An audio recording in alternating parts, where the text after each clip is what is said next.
Boa noite. Seguindo a previsão das apresentações aqui dos nossos diálogos com a Corregedoria, coube a mim hoje adotar um dos temas para essa transmissão para os presentes aqui e também para aqueles que nos acompanham pela internet. Essa é uma iniciativa que conta com a união da Corregedoria Geral da Justiça e a APAMAGES, que provê aqui o estudo de toda essa tecnologia, esse ferramental para que essa transmissão possa ocorrer. A ideia é que sejam apresentações com grande informalidade, com grande simplicidade, e que essas apresentações dos diálogos com a Corregedoria possam abordar temas bem recentes, bem atuais. A gente tem uma massa de material bastante grande, que é o resultado do trabalho do dia a dia da própria Corregedoria. Então, isso foi concebido aqui como uma oportunidade para discutirmos novos provimentos ou decisões administrativas que tenham grande repercussão, ou falar de programas, de projetos, de intuitos da Corregedoria Geral. O tema de hoje que me coube é falar sobre o documento eletrônico no serviço extrajudicial. É um tema bastante interessante, bastante atraente. Eu acabei me envolvendo bastante com esse tema nos últimos 2 anos, atuando lá em Brasília, e vim com essa experiência e por isso tenho me envolvido aí com vários aspectos na continuidade disso. A implantação de uma nova plataforma, um novo cenário aí para o serviço extrajudicial e também para o serviço judicial, porque eu acho que essas duas realidades cada vez mais se aproximam. A utilidade dessa atuação conjunta se mostra cada vez mais evidente. Então, essa mudança de patamar, mudança de meio na prestação do serviço extrajudicial muito beneficia os serviços judiciais. A equação direta é que quanto mais eficiente e mais ampla a atividade extrajudicial, mais nós podemos desonerar o judiciário. As questões jurídicas que são resolvidas no âmbito do extrajudicial e que não demandam a atuação do judiciário para a solução. Para iniciar, eu gostaria de contar um pouco o que eu enxergo para o extrajudicial ou para esse propósito da integração de sistemas, da integração em rede. A época da informatização do serviço, nós já deixamos para trás há muito tempo. Né? A época da celeridade da informação eletrônica, isso nós já deixamos para trás há muito tempo. Hoje nós não falamos mais em informatização, nós falamos em virtualização. Não falamos mais em celeridade, em grande celeridade, mas hoje nós falamos em informação instantânea, informação imediata. É isso cada vez mais as pessoas precisam. Nós precisamos cada vez mais de uma informação instantânea. Se eu tenho um problema para resolver, preciso daquela informação, fica cada vez mais difícil eu protelar isso, deixar para tratar daquilo em outro dia. Melhor se eu puder obter já a informação. Na medida que elas estejam em bases de dados digitais estruturadas, essa informação pode e deve ser disponibilizada de forma instantânea. Não tem porquê eu me curvar aí as demoras da transmissão de informação, de empacotar a informação e carregar a informação de um lado para o outro. Então, isso já é uma realidade, já existe tecnologia disponível e acessível para absolutamente tudo que nós imaginamos. Hoje em dia nós estamos vivendo um momento muito interessante mesmo de ter a tecnologia digital atingindo um patamar de maturidade, de consistência, de segurança, que permite essa integração e dentro de possibilidades de investimento relativamente acessíveis, em vários graus, obviamente, né? Eu tenho alguns investimentos que são muito acessíveis, outros que dependem aí de uma união de esforços, de investimento de maior porte, mas a verdade é que nós temos um leque gigantesco de opções. E a construção de sistemas, hoje, significa simplesmente fazer a escolha de plataformas, escolha de sistemas, escolha de ferramentas e integrar estas ferramentas de uma forma de uma maneira que eu tenha um resultado funcional. Ou seja, construir realmente, entrelaçar tecnologias, entrelaçar ferramentas digitais, eletrônicas, as novas tecnologias com os serviços convencionais e criar novos mundos realmente. O que eu imagino de cenário? Eu acho que imaginar o cenário é que nos leva até lá. Quando penso em extrajudicial, nós estamos vendo surgirem as centrais de informação. Esse é um caminho.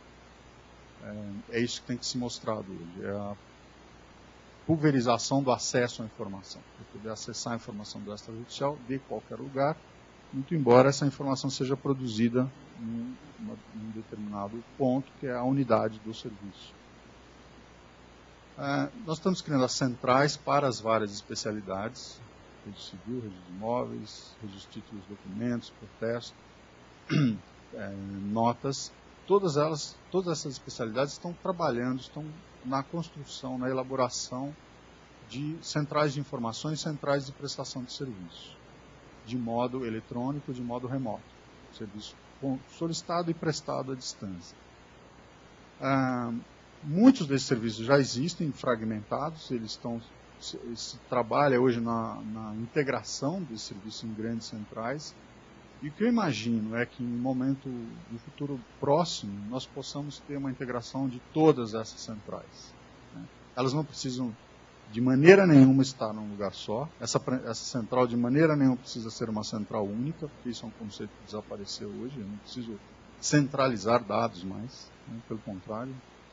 Hoje em dia nós pulverizamos os dados, armazena em qualquer lugar absolutamente, basta que eu tenha o controle do fluxo de informação. E o controle de fluxo de informação hoje é muito fácil, hoje é muito acessível. Depende de muito empenho, muita dedicação para elaborar esses sistemas, mas nós temos todas as ferramentas.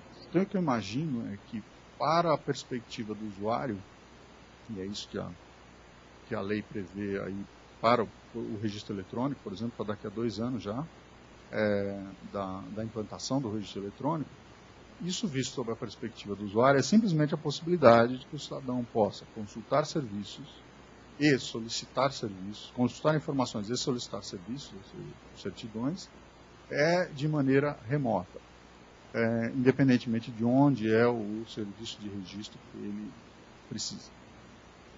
Na minha concepção, isso tudo poderá e deverá ser integrado numa grande central, ou em grandes centrais, que para o usuário seja uma porta de entrada só, um portal só de informações.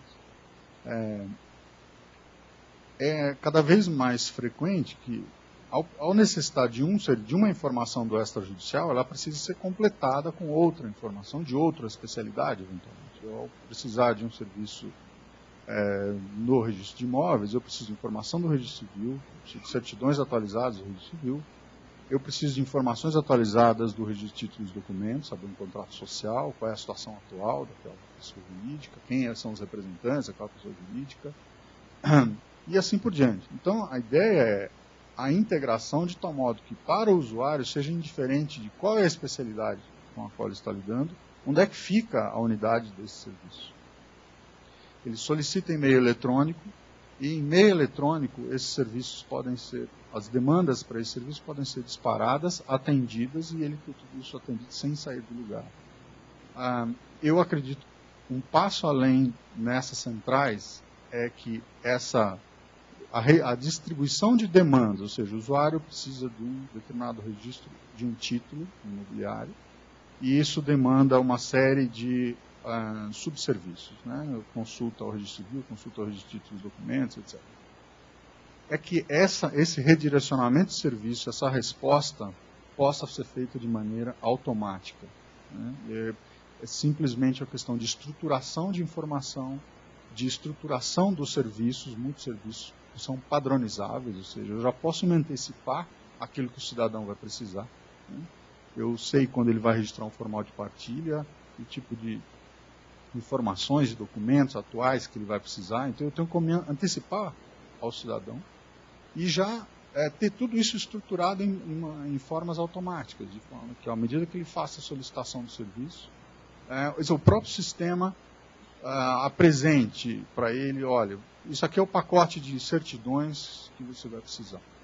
O custo é esse. Recolhido isso, o próprio sistema automaticamente dispara as demandas, recebe as respostas, encaminha isso lá para o oficial registrador, não precisa fazer nada. Só precisa tomar a iniciativa e dizer, eu estou solicitando esse serviço. Isso é como eu imagino, tem bastante trabalho até chegar nisso, mas eu não acredito que tenha muito tempo. Nós não precisamos de muito tempo para construirmos, pelo menos, as primeiras etapas dessa grande central de serviços. O que nós precisamos, basicamente? Hoje, como eu disse, as ferramentas tecnológicas nós dispomos, nós precisamos criar alguns padrões, alguns parâmetros para a forma como a informação é produzida, como os documentos são produzidos, como eles são tratados, como eles, quais são os requisitos para que eu considere esses documentos válidos. Documento eletrônico, que é o tema aqui de hoje, é documento eletrônico no serviço extrajudicial, porque documento eletrônico, hoje nós estamos imersos nisso. Tem documento eletrônico para todo lado, isso já é uma realidade, isso já faz parte do nosso mundo, já faz algum tempo. E já é uma realidade inexorável, nós não temos mais como fazer opção por não usar documentos eletrônicos. Isso já é uma realidade, o governo eletrônico é uma realidade. Cada vez mais o Estado está abrindo portas de acesso direto para o cidadão. É o próprio cidadão, e com isso a eliminação do intermediário, a eliminação daquele sabedor, daquele detentor do conhecimento de como é que se opera dentro dos caminhos do Estado, cada vez mais isso é dispensado para que o próprio cidadão se sirva dos serviços públicos. Ele próprio solicita, ele próprio consulta, ele próprio preenche formulários, ele próprio preenche dados, ele recolhe custos mediante guias expedidos automaticamente, cada vez mais. Isso é governo eletrônico. Isso é fantástico em termos de democracia. Isso é uma aproximação do cidadão com o Estado, eliminação dos intermediários, eliminação dos detentores do saber de como é que se tramita dentro do Estado. A eliminação disso é um sinal de maturidade da nação. E nós caminhamos rapidamente para isso. Nós já temos hoje base legal para o governo eletrônico, para os documentos eletrônicos, nós já temos uma série, embora ainda não esteja completo esse arcabouço normativo, mas nós temos suficiente base legal para nós criarmos essas estruturas. E quando eu falo de documento eletrônico, então é indispensável que eu fale de documento eletrônico para o extrajudicial, ou seja, para as demandas e as necessidades e as características do extrajudicial. Não é, então, qualquer documento eletrônico, porque documento eletrônico eu tenho uma variedade de possibilidades, não só de formatos, mas de níveis de segurança, níveis de sigilo, exigências de autenticidade desse documento, de conferência de integridade. Às vezes eu preciso só de uma informação, às vezes o tráfego é só de informação, eu não preciso de maiores exigências, eu não preciso de maior elaboração, nem na apresentação, nem na segurança dessa informação.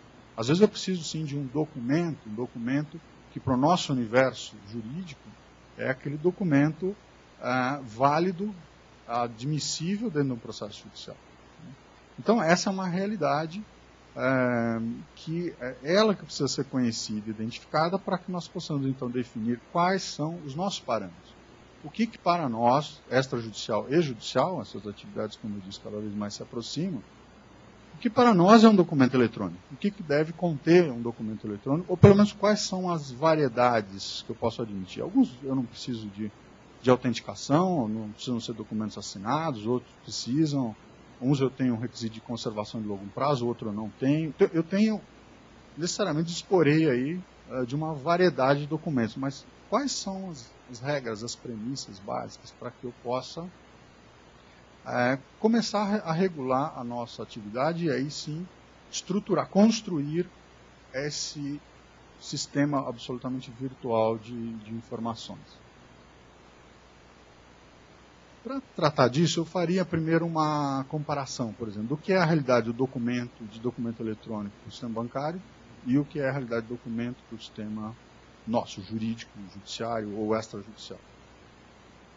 Documento bancário, documento eletrônico bancário já é a realidade. O dinheiro é eletrônico hoje. Né? O dinheiro cada vez menos a gente usa cheque, cada vez menos usa papel moeda, cada vez mais usa dinheiro eletrônico. Uma representação digital de dinheiro. Isso já qualquer um, a sociedade como um todo já usa isso. Em todos os níveis sociais, todos os níveis culturais, usam lá o tal do cartão de débito, ou pagamento em cartão de crédito, ou autosserviço em caixas eletrônicos. Isso já é uma realidade. Isso.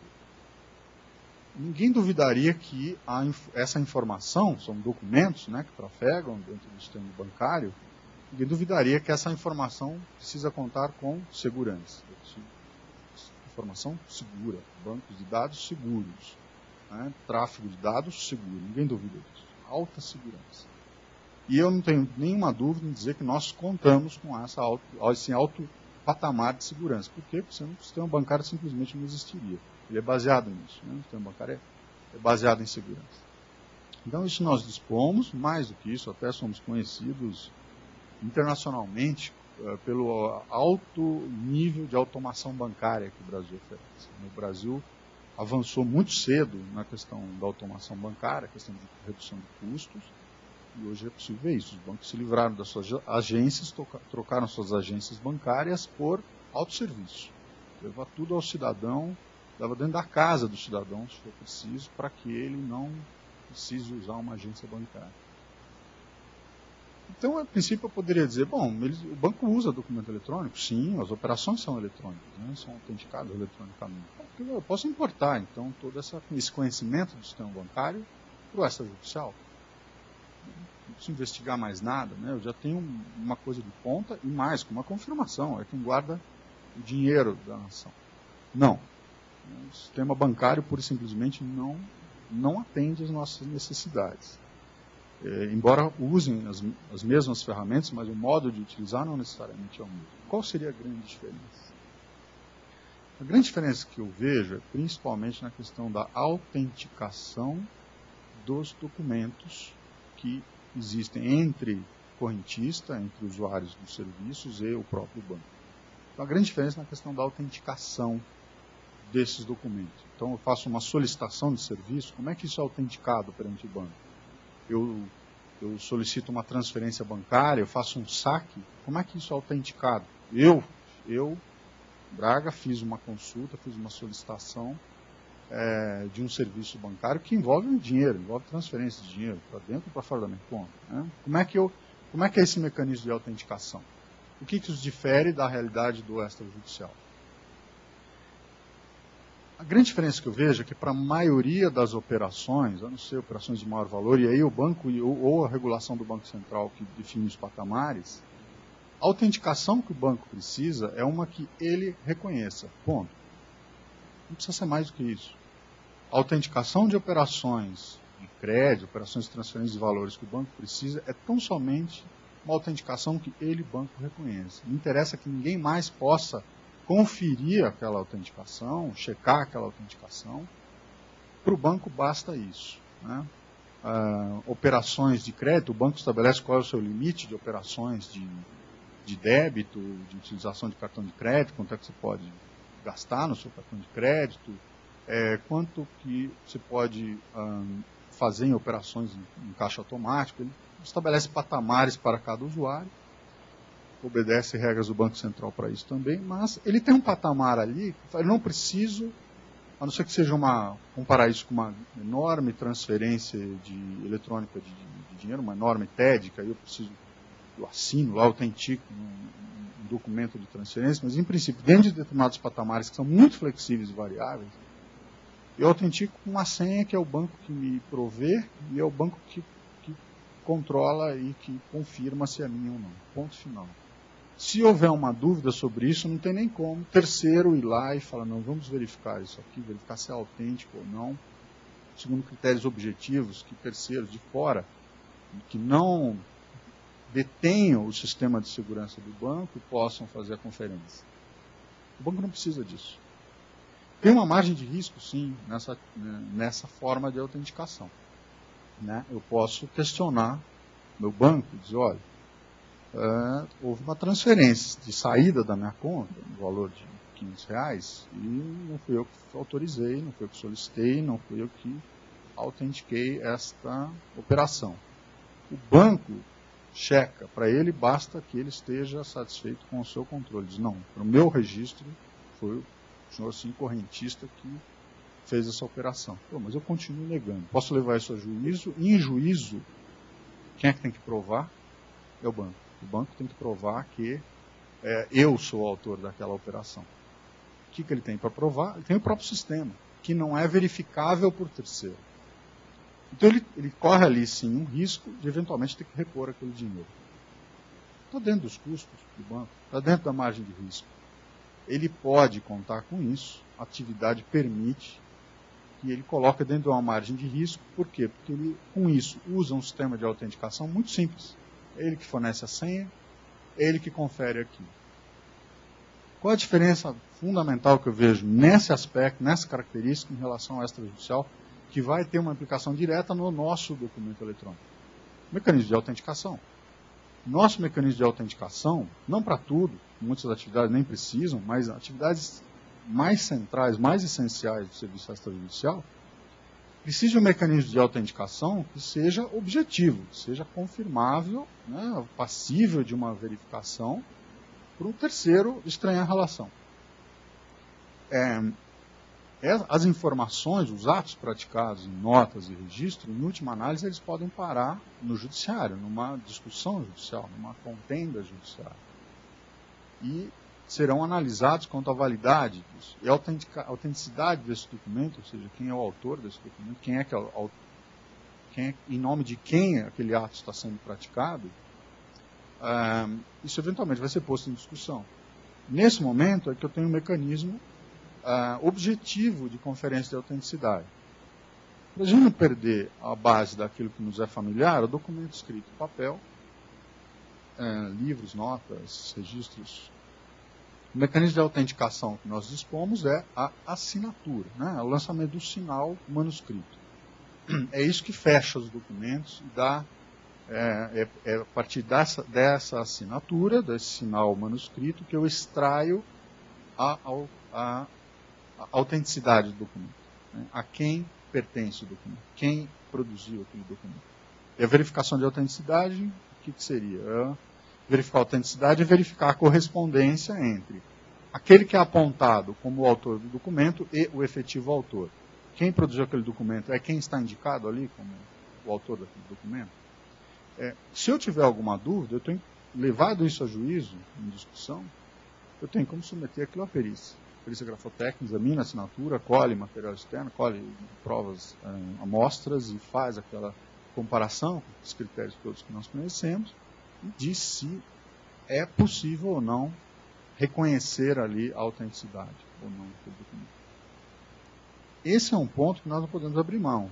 Né? No extrajudicial, ele não pode trocar nos seus documentos mais essenciais esse mecanismo objetivo de autenticação por um mecanismo que seja de conhecimento apenas do titular da delegação. Que apenas o oficial registrador ou o tabelião, apenas ele reconheça a autenticidade, como faz o banco. Não é possível. Não é possível. Na concepção do serviço extrajudicial, na minha visão, que o serviço extrajudicial encampe essa margem de risco.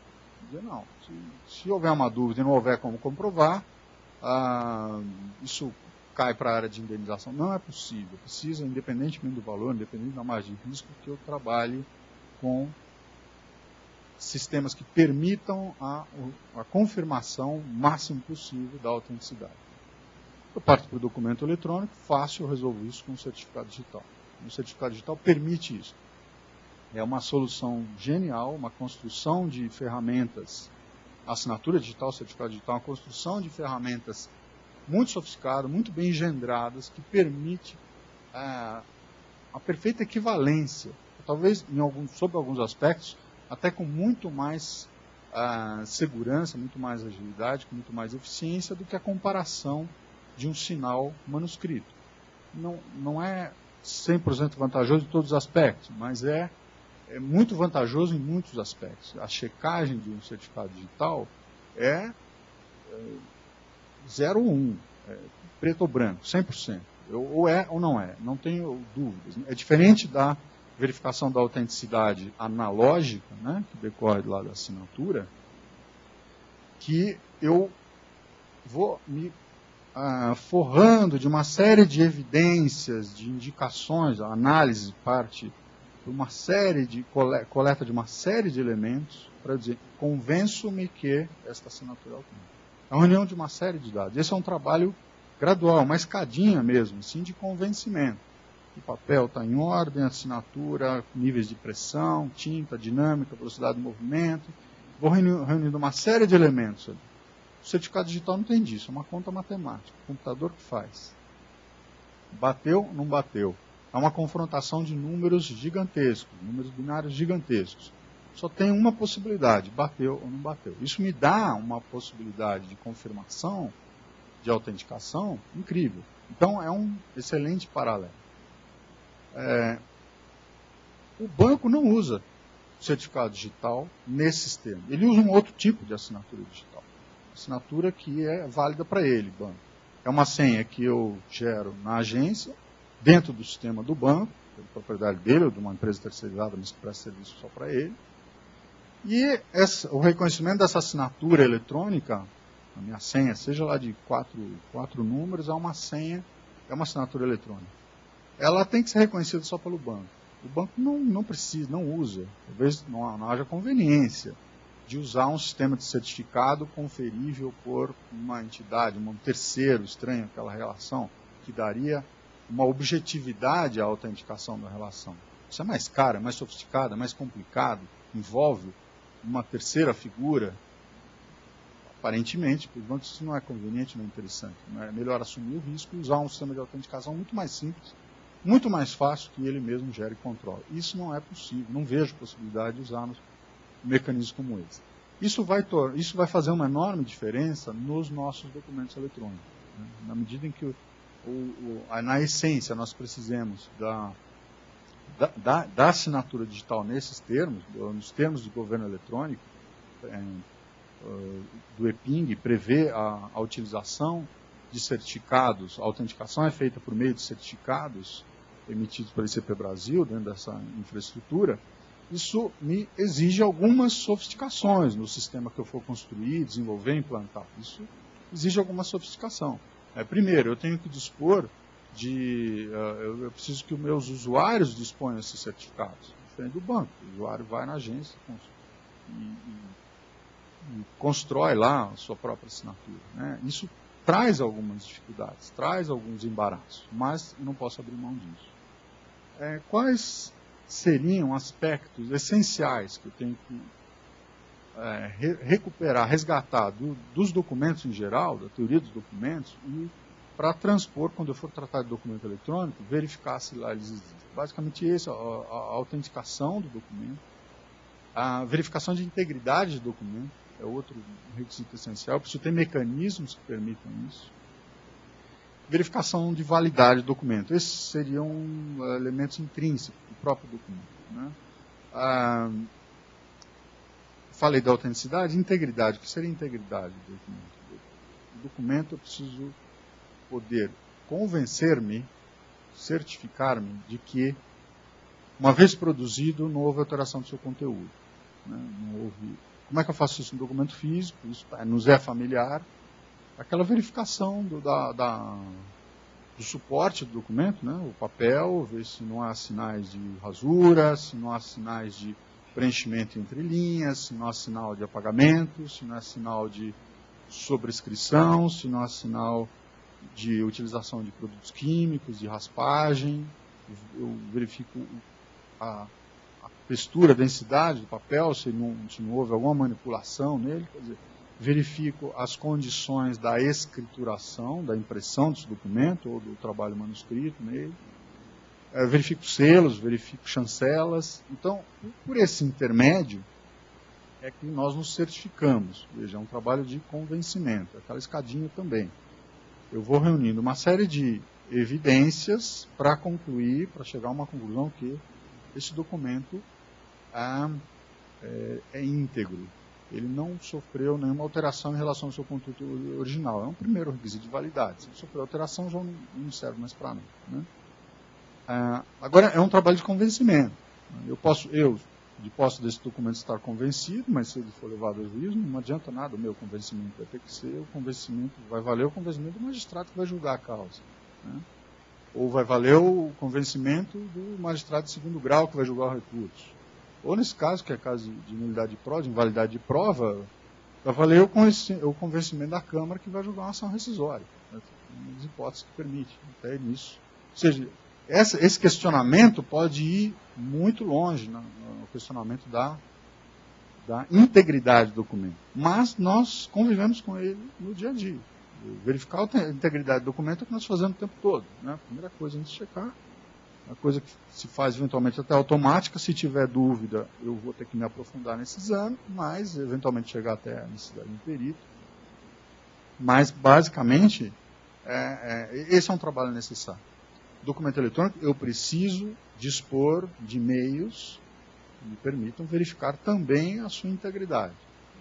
Então, nós temos hoje uma enorme quantidade de informação nas nossas bases de dados, pessoais ou dos nossos ofícios, uma enorme quantidade de informações simplesmente em bases de informação, sem mecanismos de verificação de integridade algum, porque simplesmente não vejo a necessidade, ou não implementei nenhum mecanismo para isso ainda.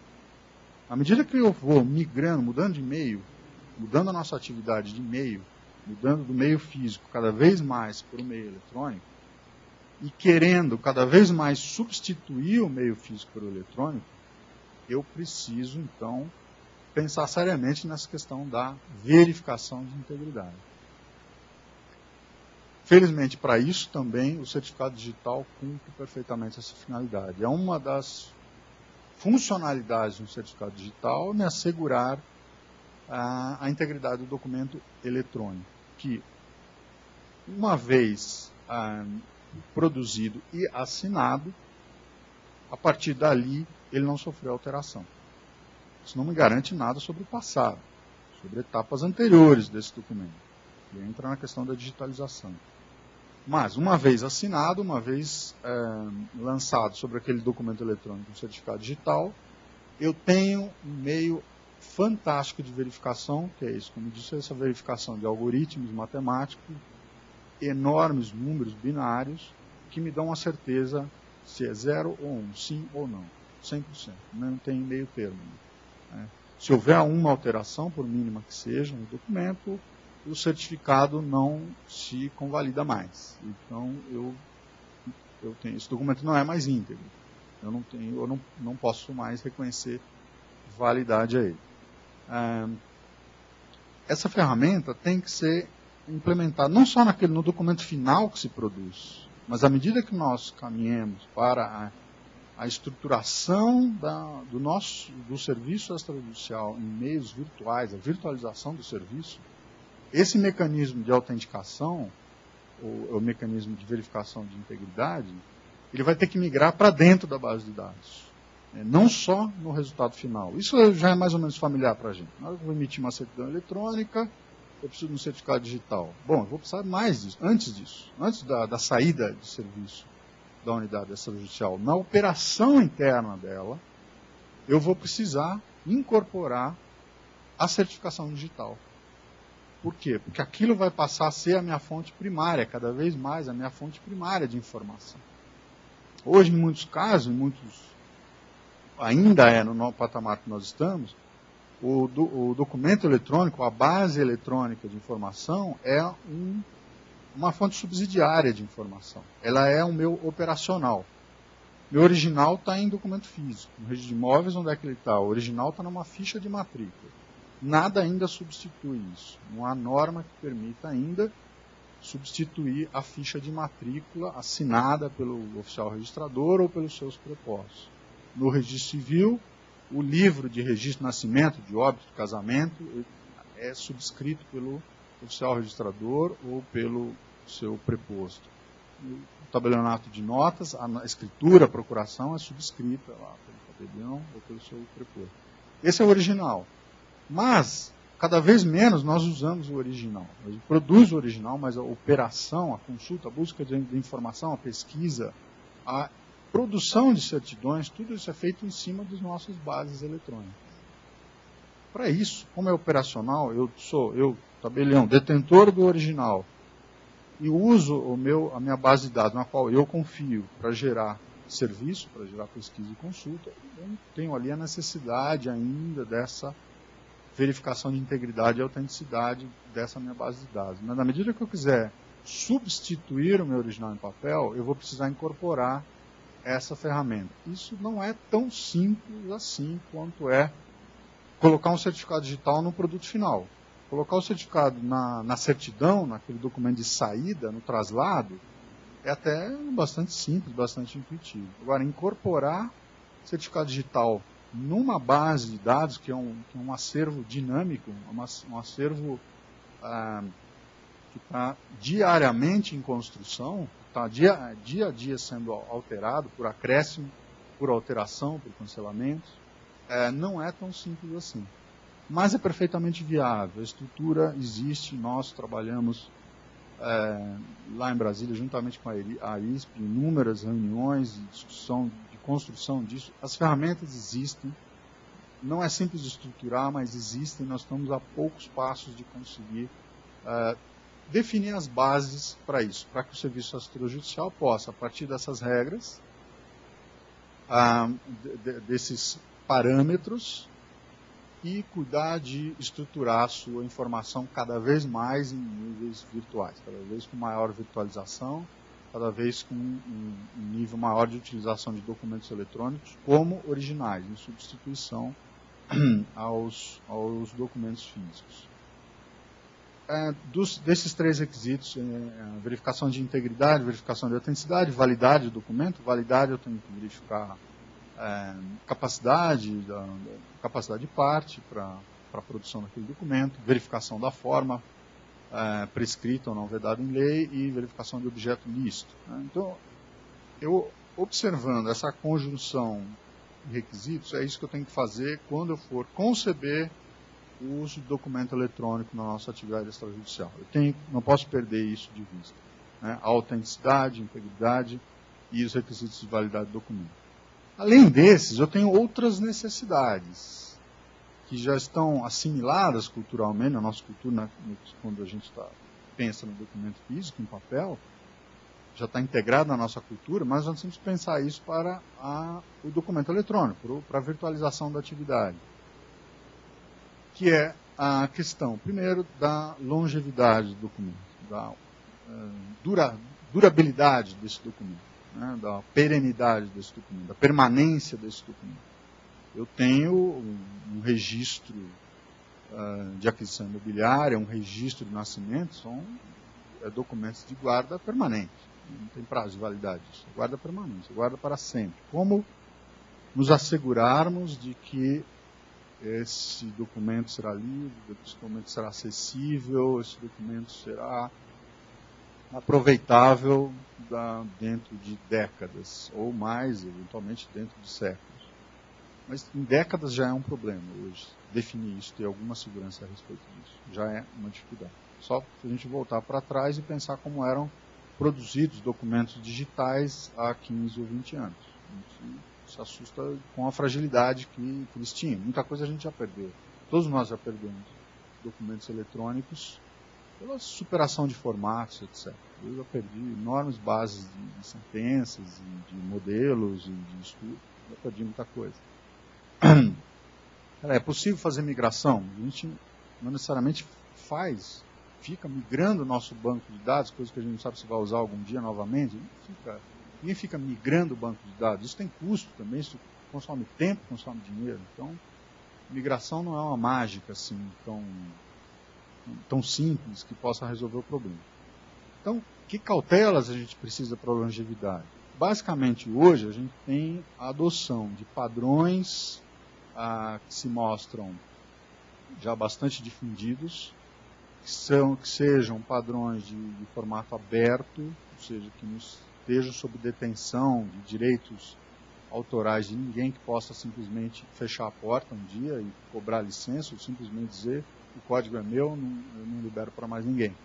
Então, algumas cautelas como essa, e usar basicamente, estruturas ou formatos de documentos que contem com bastante simplicidade. Isso é uma característica hoje que é quase que uma garantia de eu poder arrumar soluções para aproveitamento desse documento no futuro, né?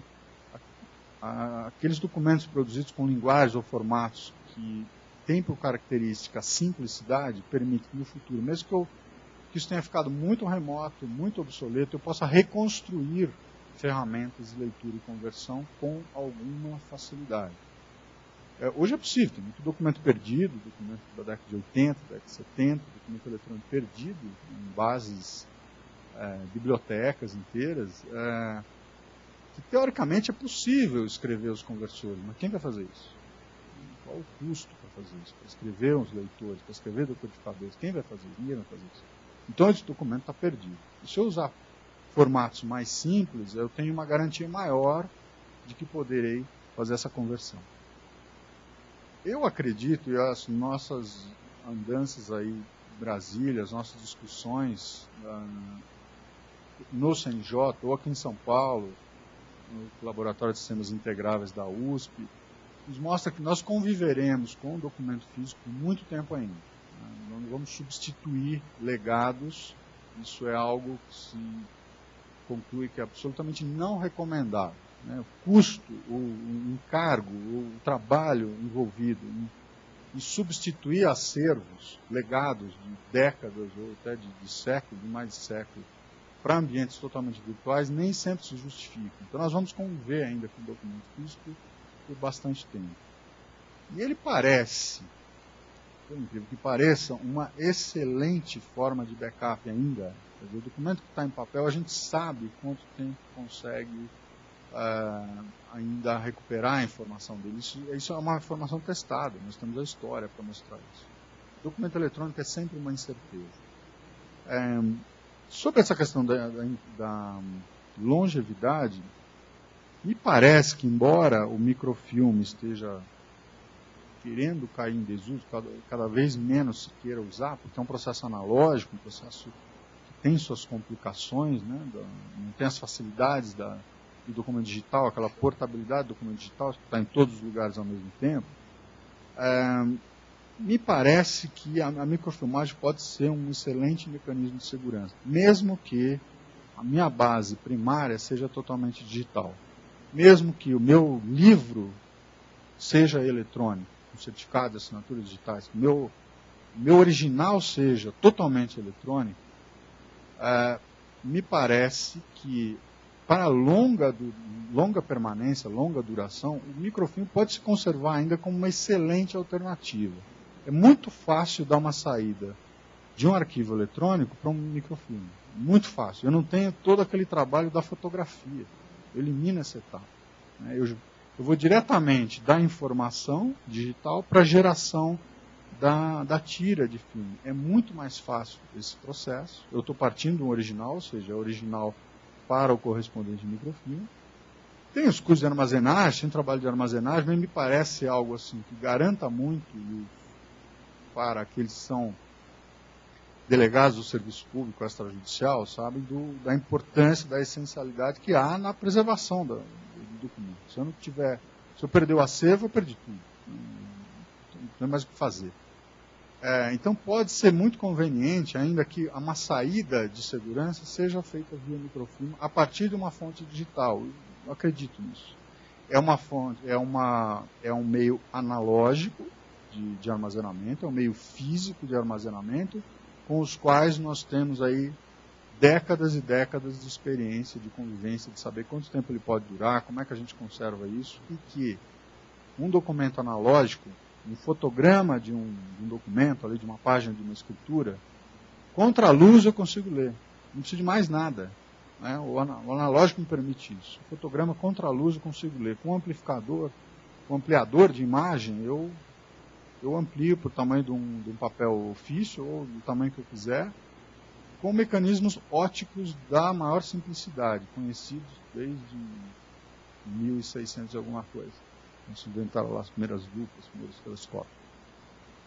Então, isso é uma garantia de longevidade muito interessante, que eu acho que convém se pensar sobre ela, Diferente de qualquer documento eletrônico, mais simples que seja, sem um aparato eletrônico, sem um computador, sem um software que leia, que decodifique, eu não tenho, por acesso direto à mídia, eu não tenho como reconhecer aquele documento. Se eu tiver ali imagens digitais, a mesma imagem digital daquela página de escritura, numa mídia em formato digital, eu não tenho como interpretar diretamente, não tenho como ler diretamente aqui. Eu preciso de um aparato tecnológico. O problema é esse, o aparato tecnológico e o software, eles se tornam obsoletos muito rápido. Ao lado dessa questão da longevidade, eu tenho um outro aspecto no que diz respeito à autenticidade, à autenticação do documento com o uso do certificado digital, a medida provisória que instituiu a infraestrutura de chaves públicas brasileira, que é a base para os certificados digitais, ela tem uma regra lá do não repúdio da assinatura digital. A assinatura é construída com aquele sistema de par de chaves, né, chave pública e chave privada, é obtida de uma autoridade certificadora. Eu assino o documento usando essas duas chaves e decodifico o documento usando também uma dessas chaves. Na medida em que eu faço isso, ele me assegura lá a integridade, me assegura a autenticidade, e eu tenho uma regra. Aí é regra legal, não é uma questão de tecnologia, é uma regra legal, prevista na medida provisória, que é o não repúdio. Ou seja, nos termos do Código Civil, um documento que tenha sobre ele um certificado digital, não me cabe repudiar, negar a assinatura. O certificado é meu, a assinatura é minha. Esse não repúdio é uma regra de valor absoluto? Não, sim, não, acho que não. Mas o fato é que eu inverto o ônus da prova. Na medida em que há essa presunção de autoria da assinatura, que decorre de lei, não é uma questão de tecnologia, a tecnologia de um lado assegura isso. Por quê? Porque a senha é só minha, ela é entregue só para mim. De outro lado, em reforço a isso, a lei prevê que não cabe repúdio daquela assinatura, ou seja, inverte ali a presunção. Se eu quiser negar, o ônus é meu de demonstrar que aquele certificado não me pertence.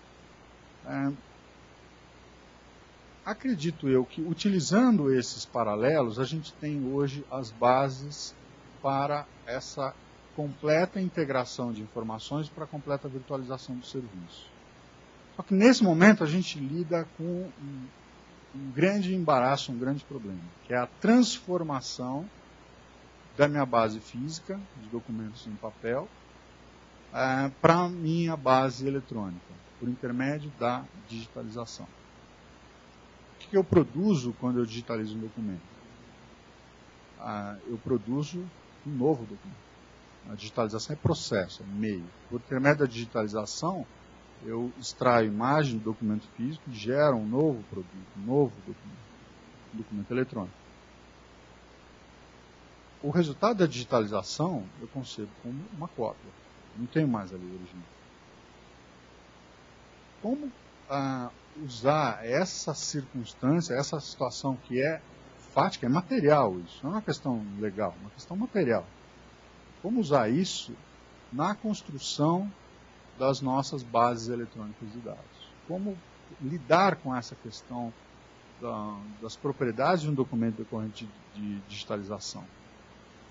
Documento basicamente é uma representação. O documento representa algo, representa um fenômeno, representa um aspecto da realidade, procura da maneira mais fidedigna possível retratar aquela realidade. Tem um negócio jurídico, a escritura, ela procura retratar aquele ajuste de vontades. O contrato é o ajuste que houve entre as partes. Né? O contrato não é a escritura é um instrumento de representação.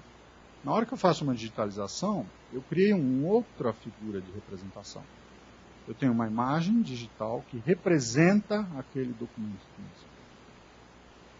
Se o oficial extrai ele próprio, tabelião, vamos dizer, ele extrai a imagem decorrente da digitalização. Então ele tem a segurança quanto ao processo. Ele próprio fez a extração partir do original em papel, escaneou, gerou um arquivo digital. Ele tem a segurança do processo, que foi ele que fez, ele certifica aquilo, lança o certificado eletrônico em cima daquele resultado. Ele está lançando a fé pública dele sobre aquele documento. Como eu vejo isso? Diferente do que talvez a empolgação de alguns, eu sou um pouco mais resistente nesse tópico de documento digitalizado, a fé pública diz que aquela imagem digital corresponde de maneira fidedigna ao original em papel. Pode ser o original em papel do próprio acervo dele, da escritura do livro. A fé pública assegura isso. Inverte ônus de prova. Assegura isso. Que aquela imagem digital corresponde fielmente ao original em papel. Mas essa fé pública e essa declaração do oficial, o lançamento do certificado, do mesmo que seja um certificado digital, não transforma aquela imagem digitalizada em original. Isso é um grande embaraço, um grande problema que nós vamos ter que lidar aí para contornar os problemas da migração de e-mail, exatamente na qual nós estamos imersos. É neste momento que nós estamos, querendo abrir mão definitivamente dos nossos acervos físicos, passar para acervos totalmente eletrônicos, e já participei de uma série de discussões desse tema, em que há esse possível desejo, talvez, de, com o certificado digital de alguém que tem fé pública, eu constituir novos originais. No meu entender, eu tenho duas possibilidades de originais. Aquele documento que foi originalmente feito e firmado em papel, o documento que foi feito em e-mail eletrônico e assinado em e-mail eletrônico. Se eu estiver falando, por exemplo, de um instrumento particular, de um contrato, a assinatura de uma versão eletrônica que eu preciso ter é a assinatura dos contratantes. Contratante e contratado. Das partes envolvidas. Não basta que um terceiro, mesmo que seja o tabelião com a sua fé pública, a lançar a sua assinatura digital para eu ter um novo original. Eu só vou ter um original se o documento tem a assinatura das partes contratantes. Caso contrário, eu tenho uma via digitalizada, eu tenho uma cópia autenticada, eu tenho uma representação do original. Então, é possível fazer a escritura totalmente eletrônica, um documento integralmente eletrônico? Desde que eu colha assinaturas digitais dos outorgantes e outorgados. Mas a assinatura, obviamente, do tabelião, que é quem tem a fé pública, de que na minha presença isso foi colhido, essas manifestações foram colhidas, e eu lavrei esse documento. Mas, para que eu tenha um original, eu precisaria ter a assinatura de outorgantes e outorgados. Caso contrário, se eu tiver só, a partir de um original, a imagem digitalizada com a assinatura do certificado digital do tabelião, eu tenho o quê? Eu tenho um extrato, eu tenho um traslado, eu tenho uma certidão, que tem fé pública, sim, que permite que, embora a escritura esteja lá no livro do tabelião e de lá não deva sair para nada, a não ser para colher uma assinatura que ele leve e recolhe, a certidão ou o traslado é a versão portátil da escritura. Né? É aquela que ela circula, ela transita, eu entrego tantas versões quanto eu quiser produzir, entrego para a parte usar, colocar na pastinha dela, levar ao registro de imóveis. A fé pública garante isso, que o oficial do registro de imóveis não precisa do livro, ele não precisa do livro de escritura.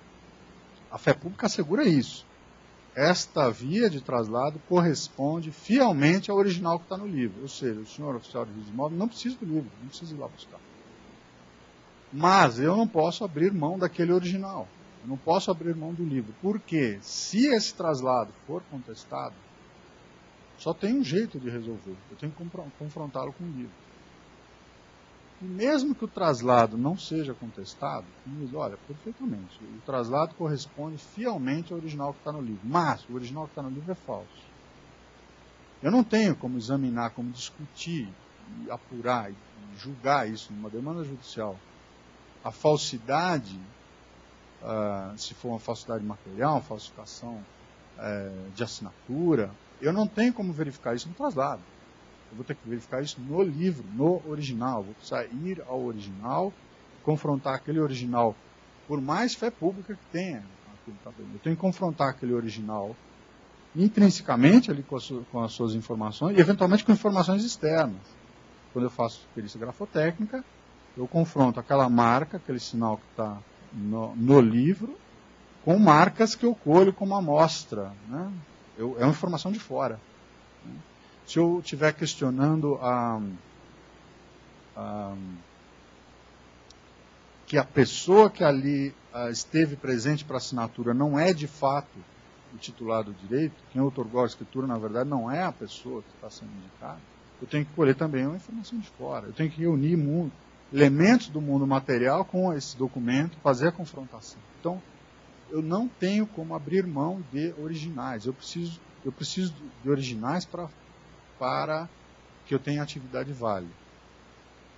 É por isso que a digitalização, que é muito tentadora, né, como uma forma de resolver todos os problemas, ela não é possível de resolver.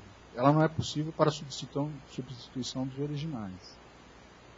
Ela é perfeitamente possível para dar toda a minha base operacional. Digitalização, isso nós já fazemos. Né? Digitalizo a minha base física, trabalho em cima da minha base eletrônica, porque é muito mais fácil, muito mais rápido, eu posso trocar a informação, minha pesquisa, minha busca é muito mais simples.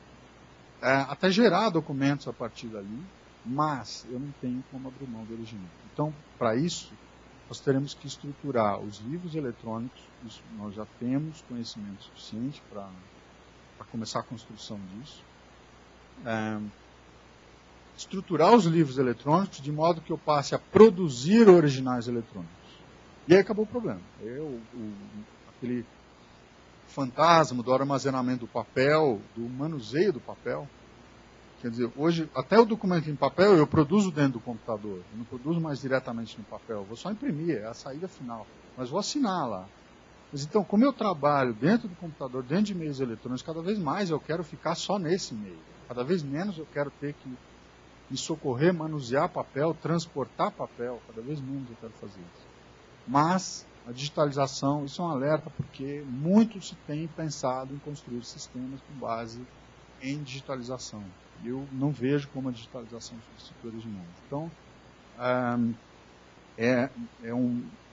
chamar esse aspecto do problema à discussão para que nós pensemos em modos de contornar isso. Porque se nós admitirmos que nós podemos abrir mão de originais, a própria atividade deixa de ter razão. Se eu não preciso mais de originais, se eu não preciso mais daquela fonte primária de autenticidade, a fonte primária de integridade da informação, de validade da informação, se eu posso abrir mão disso, qualquer um pode fazer registro, qualquer um pode fazer nome. Eu posso armazenar meus documentos na farmácia. Peço à farmácia, guarde aí, põe o seu certificado digital nesta imagem e guarde para mim esse documento quando eu precisar vir buscar. Porque o certificado digital me garante a autenticidade, a integridade da informação. Então, eu poderia abrir mão desse serviço. Então, nós temos que ficar atentos a isso na construção de sistemas. Acho que temos as ferramentas para construir isso, mas sem abrir mão desse aspecto. Bom, com isso eu gostaria de encerrar. Eu não sei se tem perguntas. Eu vi a impressora funcionando aqui. Deve ter alguma... Espera, está vindo. E daqui também de todos aqui, se tiver perguntas. Uma hora, falei demais. Obrigado.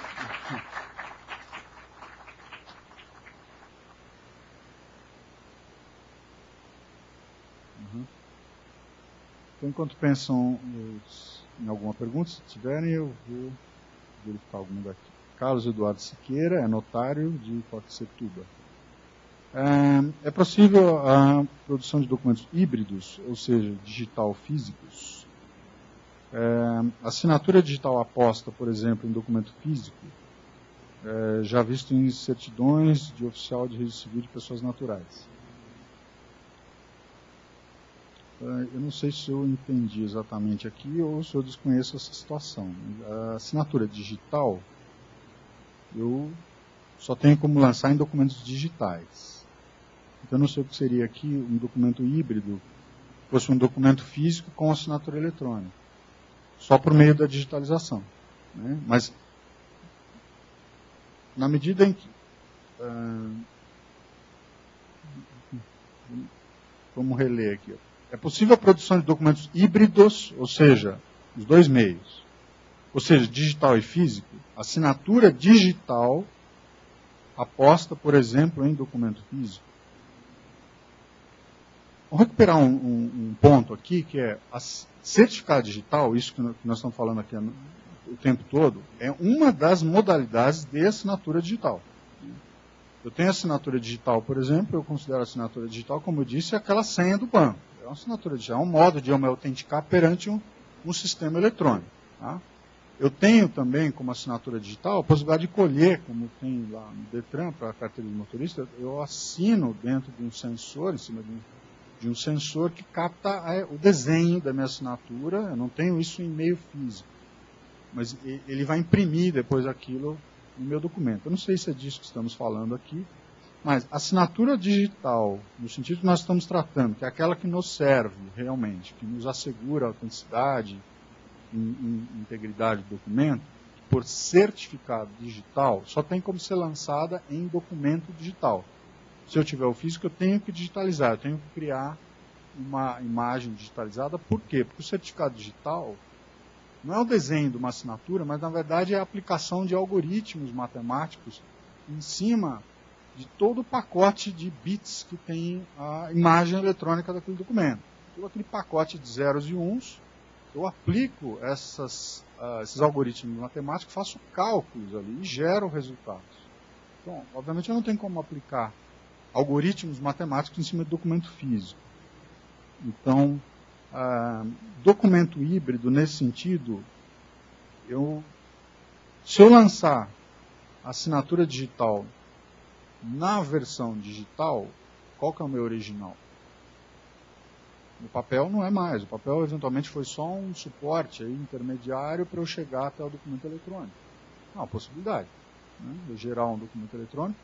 Se eu assino, as partes, né, notas, se o otorgante e o otorgado assinarem um certificado digital nessa imagem digital, eu gerei um original ali. Mas eu não teria documento híbrido aqui. Então, eu não sei se eu não compreendi, mas eu acho que são essas as informações que eu disporia aqui para tentar encaixar nessa hipótese aqui da pergunta. Teria alguma pergunta aqui para eu intercalar? Pois não? Tem o microfone. José Carlos Alves, do Instituto de Protestos. Pois não. Boa noite, doutor Alves Braga. Parabéns pela clareza da exposição. Obrigado. Eu que sou meio estranho essa área, com a exposição do senhor, eu entendi tudo. Puxa vida. Então, daí aí depois o senhor me explica. Entendi o que o senhor falou, né? Quando outras pessoas falam de documento eletrônico, digital, eu tenho uma certa dificuldade de entender todo o processo, mas a clareza do senhor me permitiu esse entendimento de forma fácil. Obrigado. Eu teria uma pergunta para o senhor. O senhor disse, no que eu concordo, que um documento digitalizado a partir do original em papel, ele ainda não pode substituir o original, né? Ou seja, é preciso estruturar ainda as bases eletrônicas para possibilitar a produção de outros documentos com valor de original, né? Eu queria saber do senhor, embora com alguma imprecisão terminológica, a lei de protesto é de 1997 e a medida provisória da assinatura digital é de 2000, se não me engano. Se o senhor... 2002, né? 2001. Se o senhor...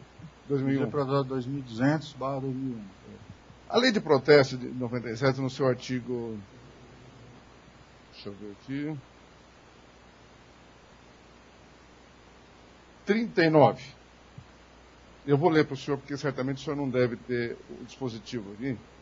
Com alguma imprecisão terminológica, diz o seguinte: a reprodução de microfilme, até aí tudo bem, ou de processamento eletrônico de imagem do título ou de qualquer documento arquivado no tabelionato, quando autenticado por tabelião de protesto, ou seu substituto ou escrevente autorizado, guarda o mesmo valor do original, independentemente de restauração judicial.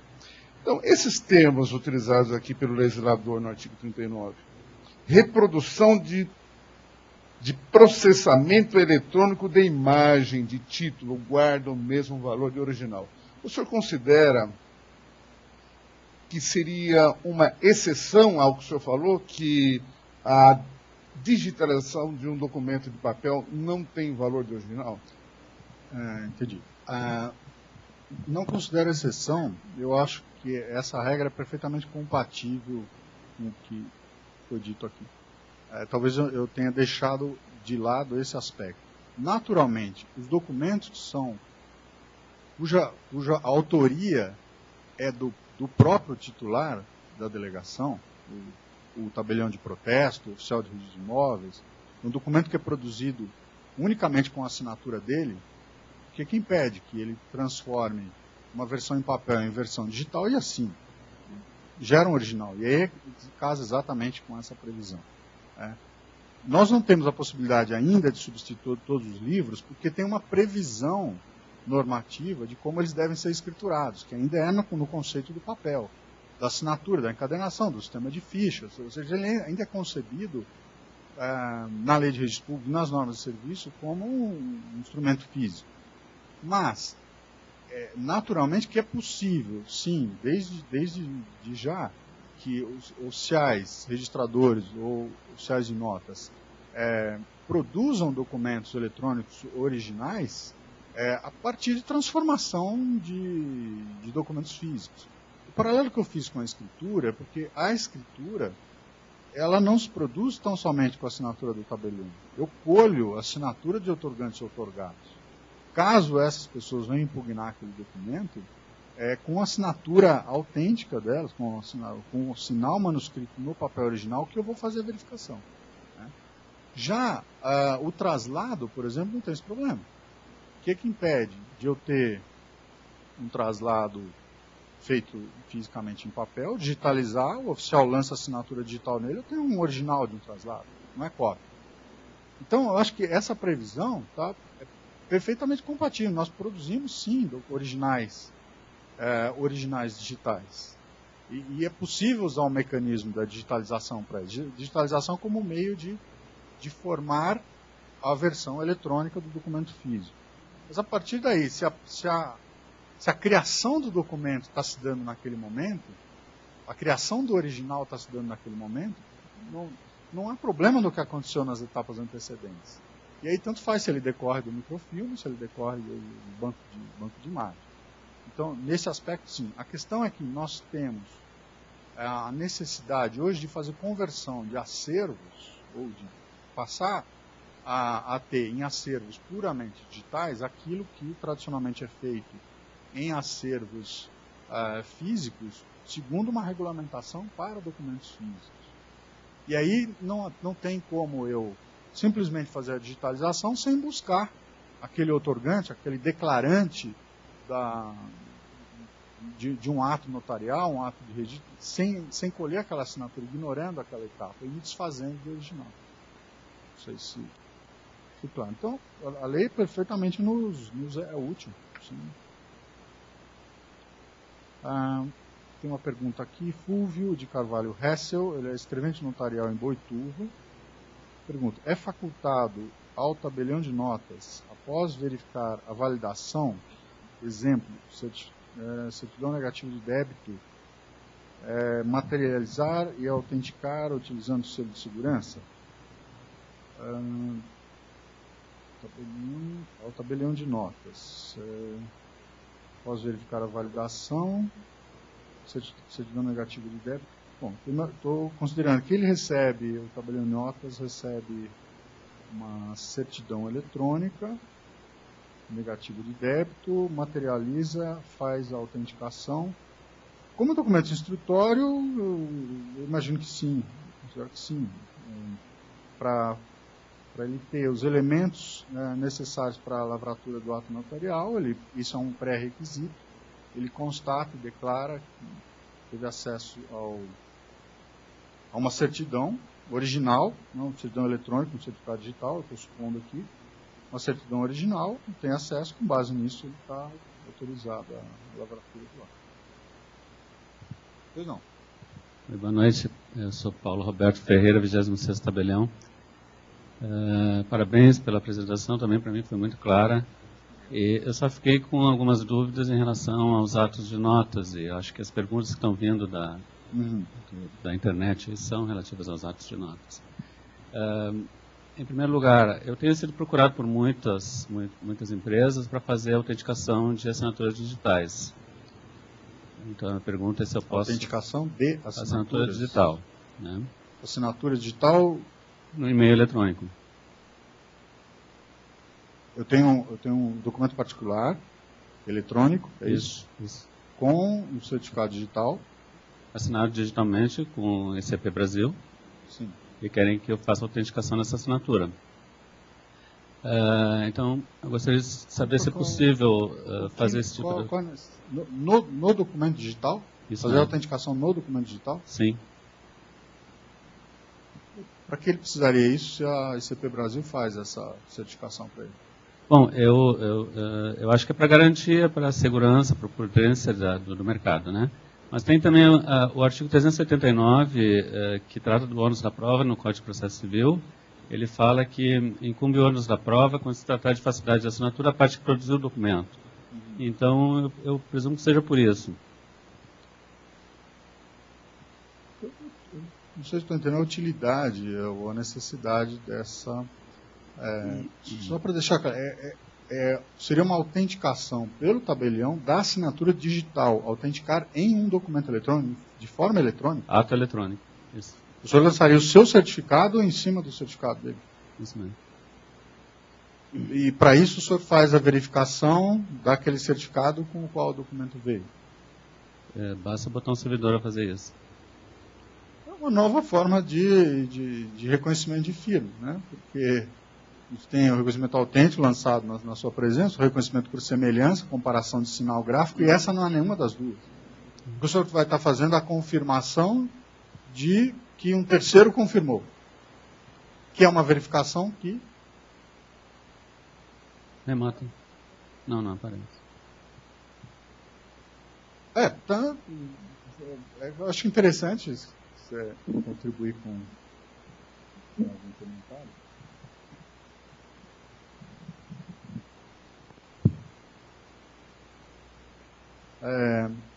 Parece aí, não sei se é impossível, se é inválido, mas é uma nova forma de autenticação de assinatura. Você está confirmando que a ICP Brasil, por meio das suas autoridades certificadoras, reconhecem aquela assinatura em nome daquela pessoa, e o senhor declara isso. É impossível. Eu penso que seria mais o caso de uma ata notarial, em que o tabelião vai declarar que verificou a lista de certificados revogados, verificou que na data que consta que aquele documento foi firmado, o certificado digital estava válido. Penso que para a constituição de provas seriam essas declarações que podem ser verificadas pela ICP Brasil, mas o tabelião pode materializar. Uma verificação do certificado feito por um tabelião. Me parece assim que, em princípio, impedimento para isso não haveria. Não vejo por que não possa o tabelião declarar isso. Verifiquei o certificado é válido. Mas aí era uma declaração. Ele não diz que é a declaração, não é a hipótese de ata notarial. Ele apõe a assinatura dele no documento. Eu não entendi. É só uma assinatura? O senhor só assina? Eu reconheço a assinatura, a validade da assinatura digital. Tem uma declaração, então, de reconhecimento claro, de assinatura. Esse ato já está disciplinado na Corregedoria do Rio Grande do Sul há 5 anos. E tem estados que já fazem isso com certa regularidade. É reconhecimento de firma. Uma forma nova aí de reconhecimento de firma. Então, eu não vejo nada que impeça fazer, não sei exatamente qual seria a necessidade, né, já que o certificado tem toda a estrutura formal, oficial, lei que prevê o mecanismo dispensaria a necessidade desse ato notarial, mas também não vejo por que ele não possa ser praticado. A minha segunda pergunta é um pouco, talvez até de brincadeira, mas você falou que é possível hoje em dia que se faça uma escritura com a assinatura das partes, do escrevente, do tabelião, tudo totalmente em modo digital. E eu quero saber se eu posso abrir o livro amanhã. Não. É possível, porque nós já temos todo o ferramental para isso. Falta muito pouco. Falta só a regulamentação, né, que dê essa autorização para eu abrir mão da forma tradicional de escrituração. Porque as ferramentas nós já temos realmente todas. Tem uma dificuldade hoje, que todos os participantes daquele ato notarial disponham do certificado digital. É um embaraço ainda hoje, muitas vezes, porque tem um custo razoavelmente elevado ainda, né? Em algum momento, eu acredito que todo brasileiro vai ter certificado digital, porque vai ser provido, tem que ser provido pelo próprio Estado. As relações com o governo serão autenticadas por certificado e praticamente toda a relação com o governo deverá ser eletrônica. Então, aquele nosso certificado de identificação civil está sendo construído, ele terá um certificado digital embutido. Eu acho que todo cidadão vai ter, aí realmente facilitaria muito isso. Hoje tem esse obstáculo, as pessoas não têm certificado digital, é um pequeno universo que dispõe disso. Mas aí a questão é a possibilidade de abrir mão da escrituração convencional. Isso ainda não há base legal que permita. Perfeitamente possível é a expedição de um traslado digital, né? Isso, porque não há nenhum impedimento. Agora, o original, eu teria que abrir mão do documento, e aí tem algumas características. Eu tenho nos atos, um dos mecanismos de segurança dos atos notariais, além da assinatura em si, do tabelião e dos originais, eu tenho encadeamento de atos nos livros, né? No registro de imóveis, a ficha de matrícula, que é o outro original lá, eu tenho um mecanismo de segurança que é o encadeamento histórico dos atos. O que me dificulta ou impede até que eu faça a inserção de ou substitua um registro anterior por uma nova redação, eu faço uma alteração disso. Porque a própria ficha, né, ela tem idade, ela tem tempo. Eu tenho a primeira ficha lá que é antiga, o papel está amarelado, e ele vai se tornando mais jovem do que eu vou chegando no dia de hoje. E eu tenho uma sequência, tenho uma história disso. Isso é um elemento de verificação. A impossibilidade do encadeamento de atos é um mecanismo essencial para assegurar a lisura da atividade. Quando passarmos para o livro eletrônico, isso de algum modo terá que ser levado. E a gente já tem algumas ideias para isso, de como fazer esse encadeamento. Em princípio, quando eu for lavrar uma escritura e assinar, eu estou assinando aquele documento, mas ele, em princípio, ele é desamarrado dos demais. Mas eu acho que vai ser necessário que nós tenhamos algumas ferramentas de amarração desse que está sendo assinado agora, dessa escritura, deste momento, com os atos anteriores, com os demais atos. E aí seria uma assinatura em bloco, não seria uma certificação em pacotes, que permitiria uma checagem de integridade. A cada dia, por exemplo, cada vez que o senhor abrir o expediente, verificar a integridade, não só desta escritura, mas de todo o seu acervo, todos os dias, na abertura dos trabalhos. Ou seja, eu tenho uma garantia, dia a dia, de que o meu acervo é íntegro, porque ele não sofreu uma segurança do senhor próprio, que nenhum escrevente eventualmente alterou o teor de uma escritura e assinou de novo, né, assinou por cima, porque eu tenho um controle de integridade de todo o banco de dados. Mecanismos como esses nós vamos precisar ter para não sair de um mecanismo que é o sistema do papel hoje, que tem esse monte de informações, de evidências da integridade, da autenticidade, para ir para um ambiente novo, onde nós estejamos muito despreparados, muito desprevenidos, muito vulneráveis a uma fraude interna, por exemplo, né? Ou a ser questionado e não ter resposta para dar. Não tem como negar uma afirmação de que um determinado ato notarial foi substituído, a redação dele foi alterada, foi assinado de novo e isso não deixa vestígio, né? Então, nós vamos precisar desse conhecimento para colocar na regulamentação, para daí sim liberar a abertura do seu livro digital. Pois não? Dr. Braga, Robson de Alvarenga, quarto oficial de títulos e documentos. A minha pergunta vai um pouco na esteira da criação, da implantação de um livro eletrônico.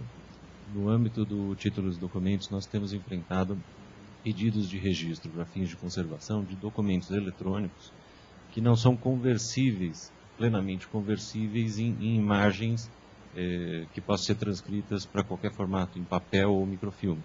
Então são bancos de dados ou documentos que têm uma codificação tipicamente eletrônica e que não é possível gerar uma imagem que reproduza todos os seus detalhes.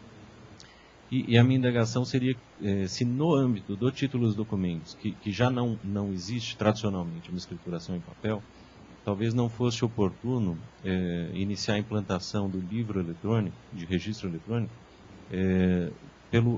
por essa atividade de registro de títulos e documentos, já que é uma atividade em que o registro já não é tipicamente escriturado em papel, já não conta com assinaturas originais de partes, nesse caso de documentos eletrônicos, para fins de registro, exclusivamente para fins de conservação.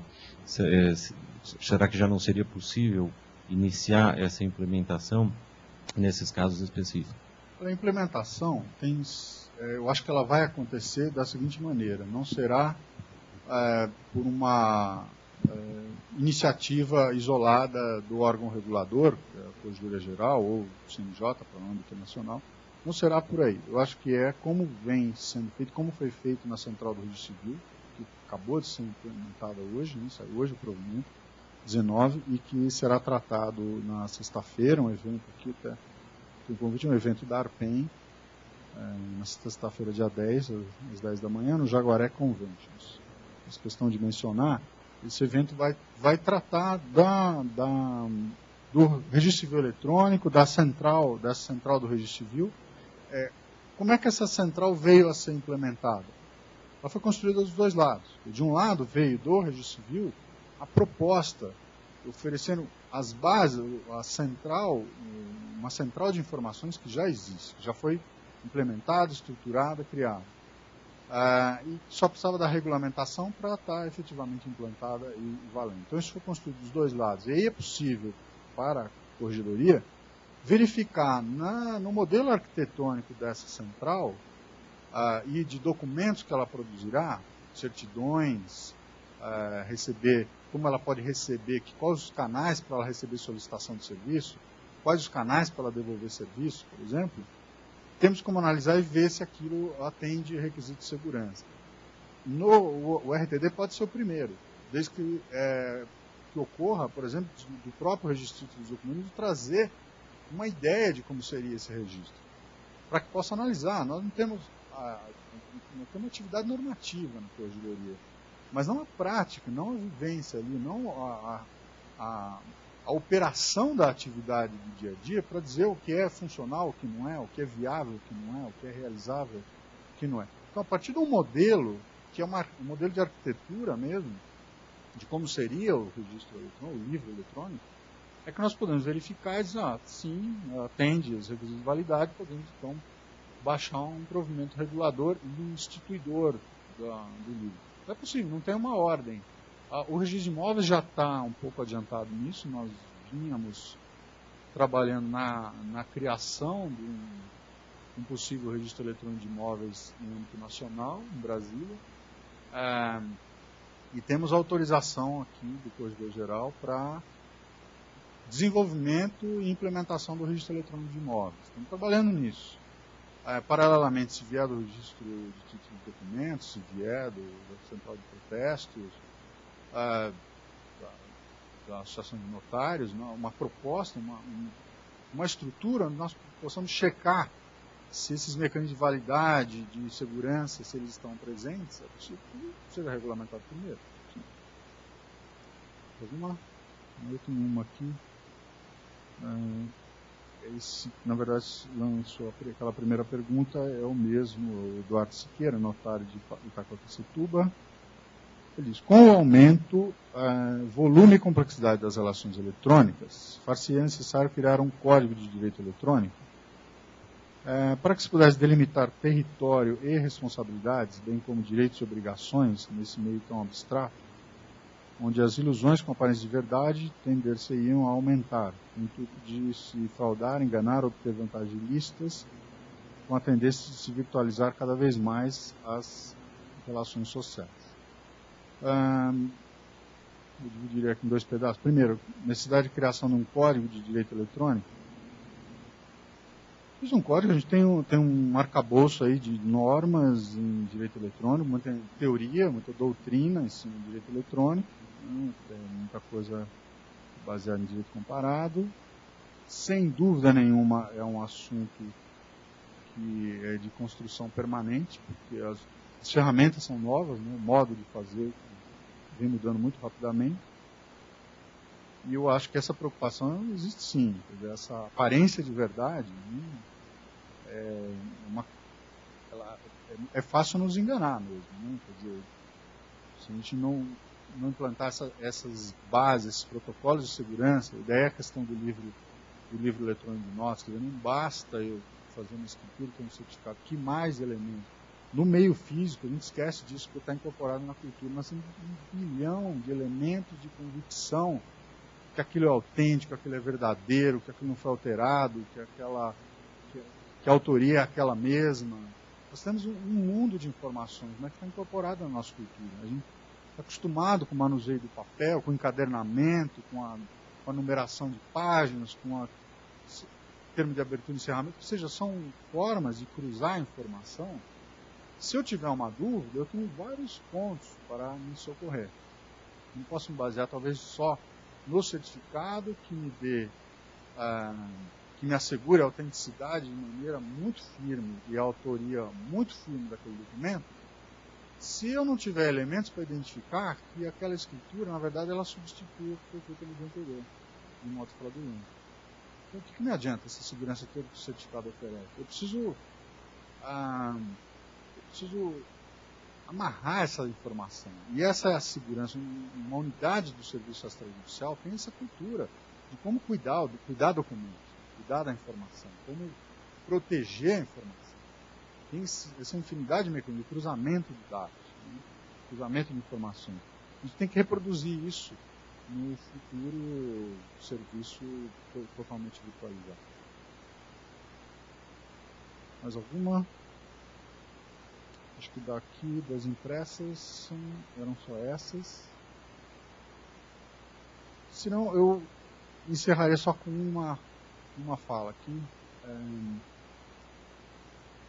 Mais do que usar documento eletrônico, que é o tópico de hoje, nós precisamos ir para um outro patamar que é informação estruturada. Mais do que aquilo que a gente está acostumadíssimo a fazer na máquina de escrever, passou a fazer no computador e imprimir, e hoje não vai imprimir mais, porque vai gerar uma imagem, vai assinar.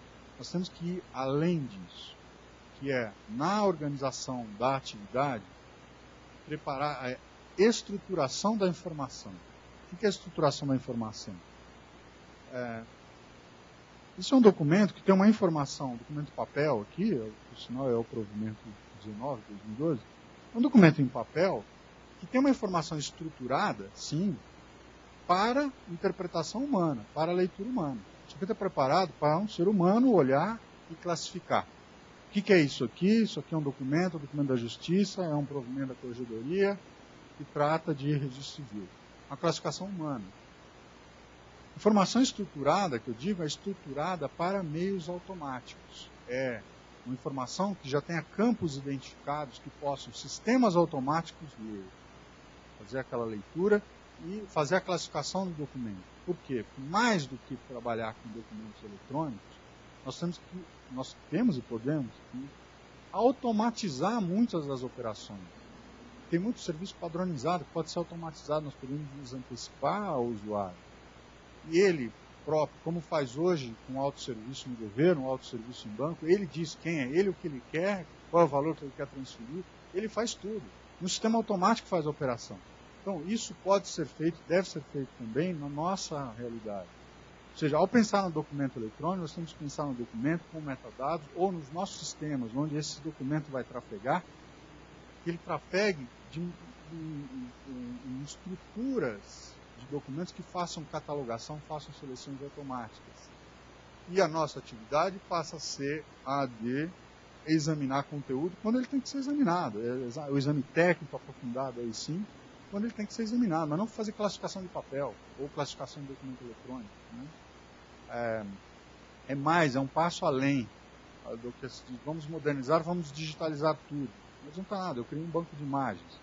Eu quero mais do que isso, é digitalizar e ter informação estruturada de tal modo que eu possa automatizar processos e ter um mundo de autosserviços para que a atividade do senhor seja cada vez mais técnica no exame de qualificação, no exame técnico de validade de documentos, mas quando há uma questão realmente para ser examinada nessa, é potencializar infinitamente o trato do documento. Não é simplesmente mudar de meio. Isso é a informática que permite. Para colher isso, nós precisamos da informação estruturada. Então, é isso. Desculpa me estender demais. Obrigado. Boa noite a todos.